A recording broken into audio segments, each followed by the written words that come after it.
Hello, welcome back to the channel. Epic Battles, American War of Independence, Revolution is coming. So what I thought I'd do is look at the supplement that's already out for Rebellion for Black Powder. Bear in mind, the only real differences between Epic Battle rules and regular Black Powder rules is maybe distances being different, and that's about it really. So all these rules, all these supplements, all this information can port directly over. Now, I like this book. However, I think in terms of a wargaming supplement, there's some missed opportunities, which I'm going to talk about it as I show you what's in it. And I think the Epic Battles rulebook, based on what we're seeing, rulebook for Pike and Short and Hail Caesar, etc., will be more comprehensive than this and actually cover a lot of the things I'm going to talk about. That it's missing a missed opportunity. So what is Rebellion? Rebellion, released by Warlord Games, is a supplement for Black Powder rule set, designed specifically to cover the American War of Independence, which is 1775 to 1783. Book provides a comprehensive look at the conflict, featuring historical background, scenarios, and special rules to reflect the challenges of the war. You know, it's a great, what I call coffee table book, really well presented, combination of some existing art, a lot of pictures of Perry miniatures, looking really good, just what you'd want to see. However, as you'll see when I go through the pictures, one area I think falls short is kind of historical references or pictures of the uniforms as it's discussing the uniforms in the force composition. So whether it's like proper art or just photographs of those miniatures next to what they're describing is good for those people who like a description. And that maybe would be angled more towards new players who are visualize forces and make informed painting decisions. So this is the cover, and that's the back cover. I think they are pictures from the Perry Miniatures boxes of figures, if I remember correctly. This is the details of who did what, writing and special thanks and stuff. It's always worth looking at that and seeing who's created what in the play testers. Because actually, you know what? People who produce these books, who play test the games and stuff, do a lot for the wargaming community. And this is a sort of quality. This is the inside picture, but it's a sort of quality of the images you'll see. You know what? Every range that Perry do in 28mm, I want to do, plastic or not. So this is the table content. So what we're getting is we are getting a bit of history talking about the conflict. We are getting, I'm just looking at this so I can get it right, can't quite see my own photo there. We're getting the forces of rebellion broken down by the Crown, the rebellion, the French army, and the Indians, Native Americans.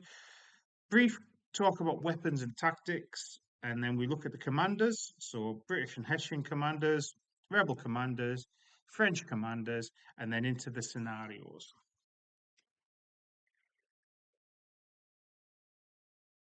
Now, at the end of I'm not going to delve into the historical section of it. It's pretty good. It's about 18 pages, but this shows you what key battles will be represented in the scenario section.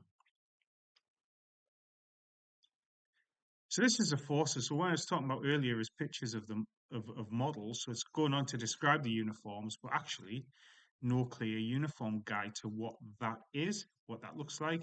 Cavalry, artillery.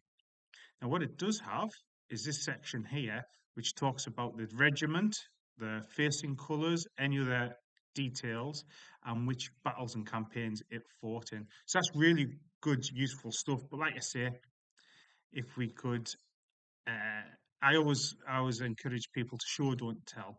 So yeah, some nice pictures of some painted miniatures next to the sections there would be appreciated. And anyway, it's the same with the rebel section, with the continental section, and it's talking about specific units there. And like I say, just some sort of example of what that looked like. For a wargaming supplement, I think would be a good addition.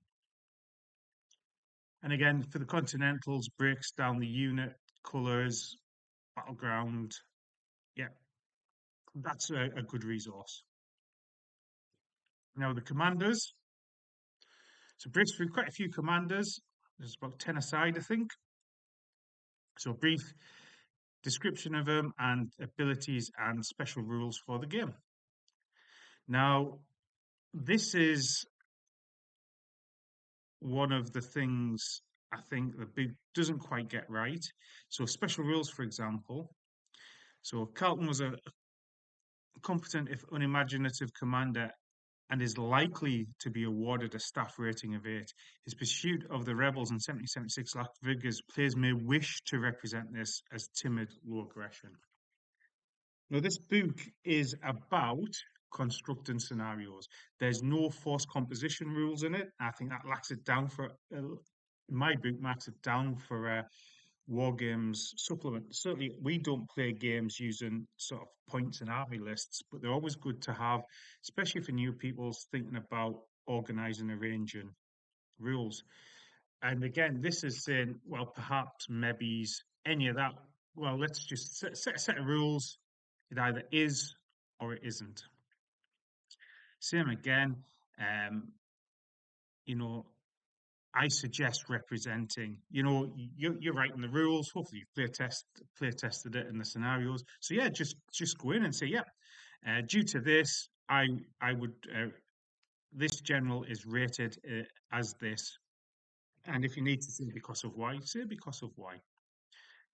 Um, yeah, so I think that is a weakness of the books. However, moving on, we have the Army Special Rules. Now, these are just kind of core rules from the rule book applied to units as required. I think this book misses an opportunity to add, say, the terrain rules that the American Civil War supplement adds in, and maybe even just a few extra special rules. The American Civil War supplement really does make the American Civil War come to life with the black powder set of rules. Like I say, just by porting these over, which are unit special rules from the main rule book, I think it misses a trick to really make the American War of Independence feel like the American War of Independence. And the Americas weren't as developed in terms of geography as it was in the American Civil War, and the American Civil War still needs additional rules to represent that. Now, the scenarios are really well done. So you've got description of the campaign, overviews and objectives, details of the armies. You have the order of battle for black powder. You have a guide to setting up any special rules that is affecting the game. You've got the objectives of the battle, and you've also got tailored unit entries for the order of battle as discussed. Now, it does, without that major kind of force army list, you've not got a lot to base this on. So, for example, in this battle, the talks about uh, Guards Brigade being one British elite infantry, British Grenadiers one British elite infantry, so, and then later down Grey's Brigade, Agnew's Brigade. So you'd expect a brigade to be a larger formation than, say, the Grenadiers thrown together or the light infantry thrown together. But when we flip over to the next page, we actually see that the elites are stamina 4.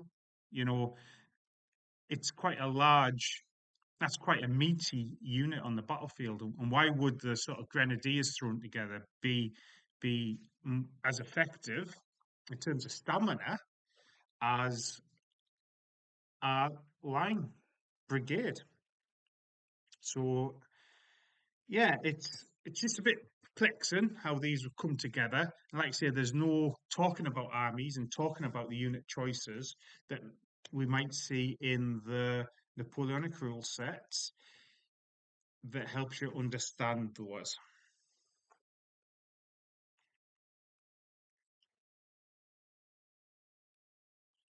And this is actually further reading at the back. Bibliography, always a good thing. So, what I would have maybe seen is maybe to look at some command and control mechanics. The scenarios are good. I think it's quite flexible, but lacking a bit of structure for me. You know, I'd like to see a proper army list or force composition rules and a guide to how those units would be represented on the tabletop. So if I was making my own scenario, I could make the changes that I'd want. And actually, this could be quite frustrating for players less experienced in adapting historical sources into game mechanics.